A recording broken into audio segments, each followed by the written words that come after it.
Hi, I'm Dan from Bicycle Junction. Thanks for tuning in today. Today we're going to do a handover on a Yuba Spicy Curry. We're going to cover a few tips and tricks, things like how to use the controls for the motor, how to remove and replace your battery, how to charge the battery and care for it, and also how to use the gears appropriately with the motor so you get the most power out of your bike. We'll also show you how to fit and remove your accessories and a few other things that will make your time with your Yuba Spicy Curry more enjoyable. First, we're going to take you through the controls for the Kiox display. Firstly, to turn the display on, press the power button at the bottom left-hand side of the display. When it turns on, it'll come up in the default off position. This means that the motor system is on, but the power assistance is off. To change the power assistance level, you use the switch on the handlebar.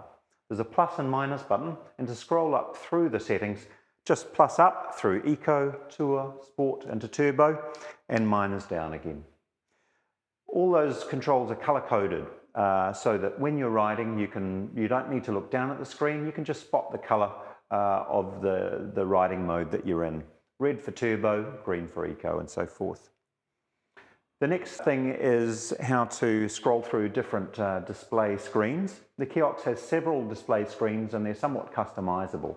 You can also connect your Kiox display to your Bosch app, which you can find on the App Store or Android Store, and customize some of those settings for yourself.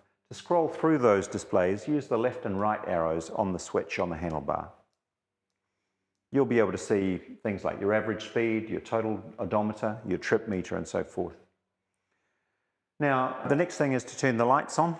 On the bottom right hand of the display is the lights button. Just press that once and the lights will come on. There's also a walk function on the bike.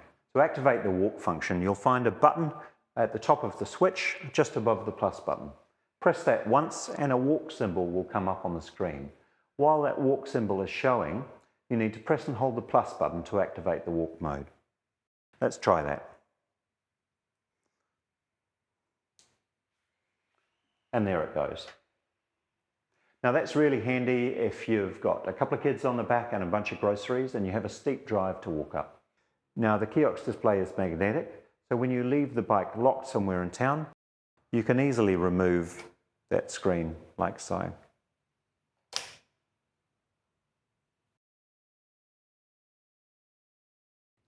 There's a technique that helps in getting the spicy curry on and off the stand. Firstly, put your foot on the stand. Now there's a tendency to want to pull on the seat to roll that over forward and off the stand. By doing so, you're trying to lift all the weight of your children on the back. There's an easier way to do that, and that is to lift the front and roll it over. Now rather than trying to lift at the handlebars, put your hand down here on the frame, keep your foot on the stand, and lift the front up and over. You'll find it's much easier. All the weight of your children or your load stays firmly on the ground, so you're not having to exert yourself to lift it.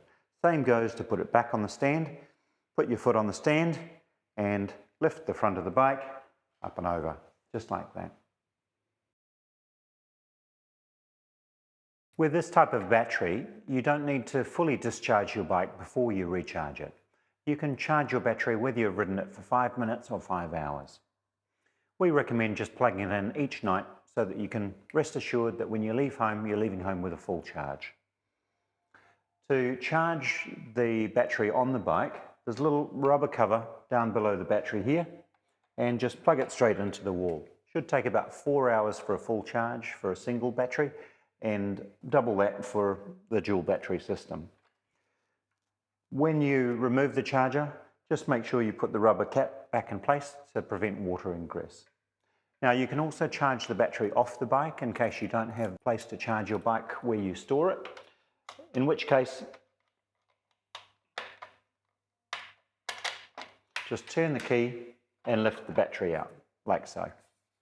You'll see at the base of the battery there's a similar fitting for that same plug. And you'll also notice whether you're charging the battery on or off the bike, that when it's charging correctly, you'll see the green lights flashing. As it progressively gets more charge, more of those lights will flash until it's solid green. When it is completely charged, the lights will not appear at all. Now, when you've taken the battery off, you can also check the current charge level of the battery by pressing the power button here. And you can see this one has 2/5 of a charge. To put the battery back in place, drop the bottom in first, remove the key, and then press firmly until the battery clicks. Always give that battery a tug before you ride away, just to ensure that it's properly clicked into place. There's a couple of other things to be mindful of about the Bosch motor system. So the first thing is that it's what's called a torque sensing motor system. That means that it doesn't just sense that you're turning the pedals, it also senses how hard you're pressing on the pedals. The harder you press, the more assistance it will give you back. So within each of the different motor assistance settings, Eco through Turbo, there's also a gradient of assistance according to how hard you press on the pedals. This creates quite a natural riding experience. Now, the other thing about the Bosch system is that it's a mid-drive motor system. That means that the motor system sits at the pedal cranks and it uses the bike's gears as well. So much like in a standard car, where you would have to change down to the lower gears when heading up a hill, the same goes for these bikes, particularly on a heavy cargo bike with 2 kids load on the back. Changing down into the lower gears when heading up a hill will make it much easier for you. This is the Yep Maxi Easy Fit from Tula. Every one of our cargo bikes is designed to fit the seat using the Easy Fit receptacle, which is effectively a rectangle in the rack that the seat slots into. I'll show you how to fit that.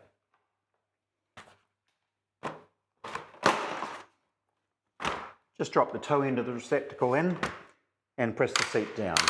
Then turn up the ratchet until it's secure. Give it a tug, make sure it's firm, and then do up the strap.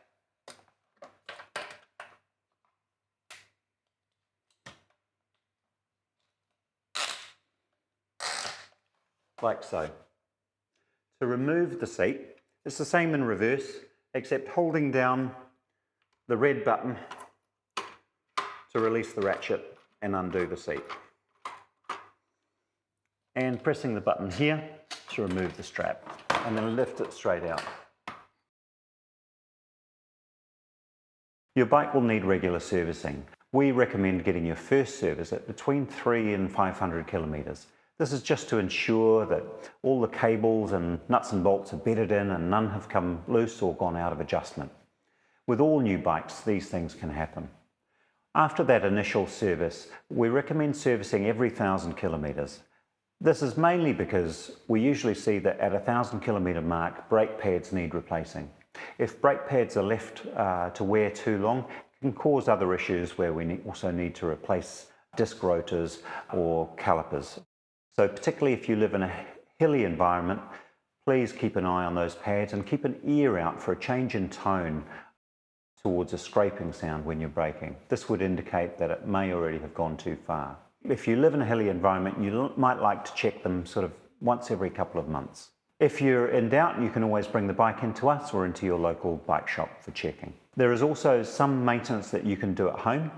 Things like pumping tyres regularly are one of the most common things that we see that can attribute to flat tyres and also premature wear of the tyre. So you can look on the sidewall of the tyre to find out what the recommended pressures are.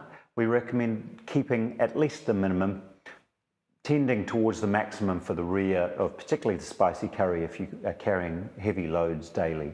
The next thing is also to keep the chain clean and oiled. You should be oiling the chain every few weeks, maybe every week or two if you're riding regularly in wet weather.